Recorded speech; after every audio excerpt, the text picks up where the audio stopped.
काही असेल आमच्या जीवनात, कोणती मिनिस्ट्री करा तुम्ही, पब्लिशिंग मिनिस्ट्री करा, साबा स्कूल मिनिस्ट्री करा, नाही का, स्टीवर्डशिप मिनिस्ट्री करा, मिनिस्ट्रियल डिपार्टमेंट तुम्ही सांभाळा, युथ डिपार्टमेंट सांभाळा, पीसीएम डिपार्टमेंट सांभाळा, कोणतेही मिनिस्ट्री सांभाळा, आमच्यामध्ये सजीवपणा असणं कसं आहे.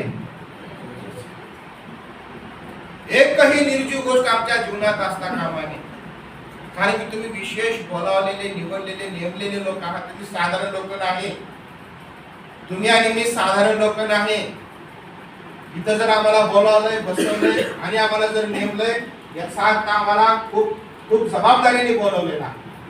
आणि जर आम्ही आमच्या चुकीच्या गोष्टी, शैतानाच्या गोष्टी, ज्या मृतावस्थेच्या गोष्टी आहेत, त्या जर आमच्या जीवनात असतील तर एक दिवस भयंकर येणार, जिथं आमचा निभाव लागणार नाही. हे लक्षात घ्या. कोणती मिनिस्ट्री करायची